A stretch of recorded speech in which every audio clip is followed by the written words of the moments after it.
വിജിൻ വായന്തോടുകൂടെ ചേരുകയാണ് തിരുവനന്തപുരത്ത് നിന്ന്. വിജിൻ, എന്തായാലും ഈ കണ്ടെയ്നറുകൾ ഏറ്റവും കൂടുതൽ കൊല്ലത്തും ആലപ്പുഴയിലുമൊക്കെ തീരത്തടിഞ്ഞിരിക്കുന്ന ഒരു സാഹചര്യം കൂടിയുണ്ട്. നിലവിൽ ഹസാഡസ് ആണ് എന്നതിനപ്പുറത്തേക്ക് അത് തുടരുത്, അതിനടുത്തേക്ക് പോകരുത് എന്നപ്പുറത്തേക്കുള്ള ഒരു നിർദ്ദേശങ്ങൾക്കപ്പുറത്ത് മറ്റ് കൂടുതൽ വിവരങ്ങൾ ലഭിക്കുന്നില്ല. ഇതുമായി ബന്ധപ്പെട്ട് ഇന്ന് ഏതെങ്കിലും തരത്തിലുള്ള അപ്ഡേറ്റ്സ് തിരുവനന്തപുരം കേന്ദ്രമാക്കി നമുക്ക് ലഭിക്കുന്നുണ്ടോ?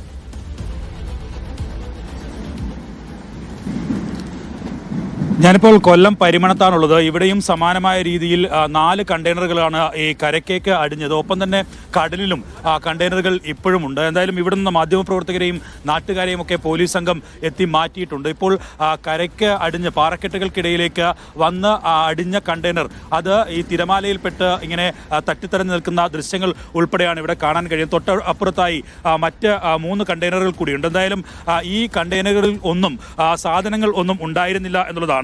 അക്കാര്യത്തിൽ ഈ 73 കണ്ടെയ്നറുകൾ കാലിയായിരുന്നുവെന്ന് നേരത്തെ തന്നെ ദുരന്ത നിവാരണ അതോറിറ്റിയും ഒപ്പം തന്നെ കോസ്റ്റ് ഗാർഡും ഒക്കെ വ്യക്തമാക്കിയിരുന്നു. അതിന്റെ അടിസ്ഥാനത്തിൽ തന്നെയാണ് മറ്റ് നടപടികളൊക്കെ സ്വീകരിക്കുകയും ചെയ്തത്. എന്തായാലും നിലവിൽ ഇപ്പോൾ ഈ കരക്കടിഞ്ഞിരിക്കുന്ന പരിമണത്ത് കരക്കടിഞ്ഞിരിക്കുന്ന കണ്ടെയ്നറുകളിൽ ഒന്നും മറ്റ് സാധനങ്ങളില്ല.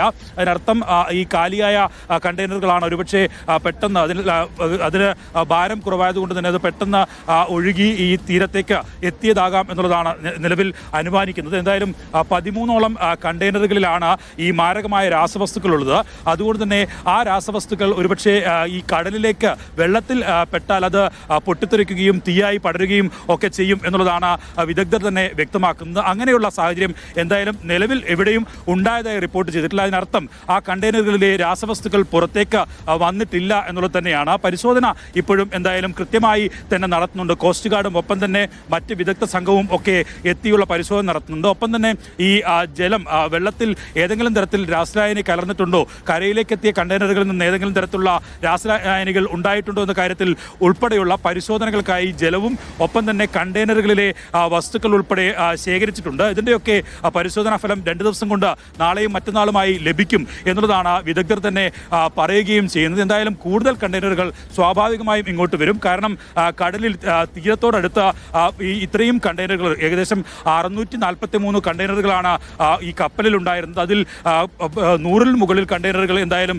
കടലിലേക്ക് പതിച്ചിട്ടുണ്ട് എന്നുള്ളതാണ് നേരത്തെ ദുരന്ത നിവാരണ അതോറിറ്റി തന്നെ വ്യക്തമാക്കിയിട്ടുള്ളത്.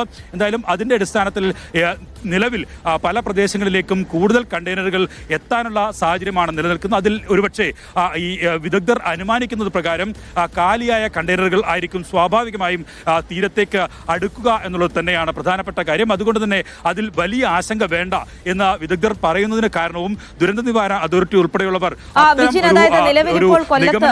വിജിൻ കൊല്ലത്താണുള്ളത്. അവിടെ ധാരാളം കണ്ടെയ്നറുകൾ ഇങ്ങനെ അടിഞ്ഞിരിക്കുന്നുണ്ട്. ഈ കണ്ടെയ്നറുകൾ ഏതെങ്കിലും അവിടെ നിന്ന് സ്ഥലത്ത് നിന്ന് മാറ്റിയിട്ടുണ്ടോ? കസ്റ്റംസ് അധികൃതരൊക്കെ എത്തി പരിശോധന നടത്തിയിട്ടുണ്ടോ? തീർച്ചയായും പരിശോധനകൾ പൂർത്തിയാക്കിയിട്ടുണ്ട്. പക്ഷേ ഇപ്പോൾ കണ്ടെയ്നറുകൾ മറ്റൊരു ഭാഗത്തേക്കും ഒഴുകിപ്പോകാതിരിക്കാൻ അത് വടം ഉപയോഗിച്ച് കെട്ടിവെച്ചിരിക്കുകയാണ്. മറ്റ് പരിശോധനകൾ ഉൾപ്പെടെ അതിനകത്ത് നടത്തിയിട്ടുണ്ട്. വിദഗ്ധർ എത്തി, കസ്റ്റംസും കോസ്റ്റ് ഗാർഡ് ഉൾപ്പെടെയുള്ള ഉദ്യോഗസ്ഥരൊക്കെ എത്തി അവർ പരിശോധന നടത്തി അതിൻ്റെ സാമ്പിളുകൾ ഉൾപ്പെടെ ശേഖരിച്ചിട്ടുണ്ട്.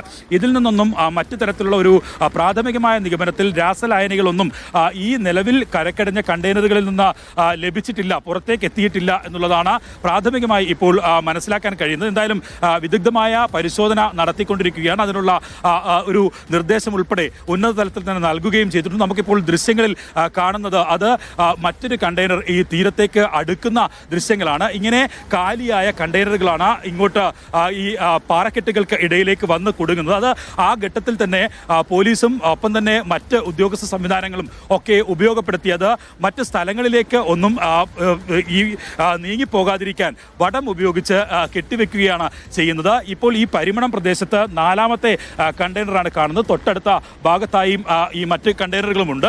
എന്തായാലും നേരത്തെ തന്നെ ഈ പോലീസും അതുപോലെ തന്നെ മറ്റ് ഉന്നത ഉദ്യോഗസ്ഥർ ഒക്കെ എത്തിയ സാഹചര്യത്തിൽ അവർ തന്നെ വ്യക്തമാക്കിയത് കൂടുതൽ കണ്ടെയ്നറുകൾ ഇങ്ങോട്ട് ഈ കരയിലേക്ക് എത്താനുള്ള സാധ്യത ഉണ്ട് എന്നുള്ളതാണ്. അതുകൊണ്ട് തന്നെ ജനങ്ങൾ സ്വാഭാവികമായും ഒരു തരത്തിലും ഇങ്ങോട്ട് എത്തരുത്. ഈ സമീപ പ്രദേശങ്ങളിലുള്ള ആളുകൾക്ക് പോലും കർശനമായ നിയന്ത്രണം ഈ തീരമേഖലയിൽ ഏർപ്പെടുത്തിയിട്ടുണ്ട് എന്നുള്ളതാണ്. ഇനി ഈ 73 കാലിയായ കണ്ടെയ്നറുകൾക്ക് അപ്പുറം മറ്റ് രാസവസ്തുക്കൾ ഉൾപ്പെടെ ഉള്ള കണ്ടെയ്നറുകൾ തീരത്തെ കടിയാനുള്ള സാഹചര്യം മുൻകൂട്ടി കണ്ടാണ് അത്തരത്തിലുള്ള ജാഗ്രതാ നിർദ്ദേശം നൽകിയിട്ടുള്ളത്. നിലവിൽ പോലീസ് ഉദ്യോഗസ്ഥർ ഇവിടെ സുരക്ഷയൊരുക്കുകയും ഒപ്പം തന്നെ മാധ്യമപ്രവർത്തകർക്കുൾപ്പെടെ കർശനമായ നിയന്ത്രണം ഏർപ്പെടുത്തുകയും ഒക്കെ ചെയ്തിട്ടുണ്ട്. കാരണം രാസവസ്തുക്കളാണ്, അതിൽ നിന്ന് വരുന്ന ഈ രാസവസ്തുക്കൾ ഒരുപക്ഷെ അത് കാറ്റിലും ശക്തമായ കാറ്റിലും മഴയിലുമൊക്കെ ആളുകൾക്ക് അപകടകരമാവുന്ന നിലയിലേക്ക് ഈ വമിക്കാനുള്ള സാധ്യതയുണ്ട്. അതുകൊണ്ട് തന്നെ ആണ് കർശനമായ നിർദ്ദേശം തുടർച്ചയായി ദുരന്ത നിവാരണ അതോറിറ്റി നൽകിക്കൊണ്ടിരിക്കുന്നത്.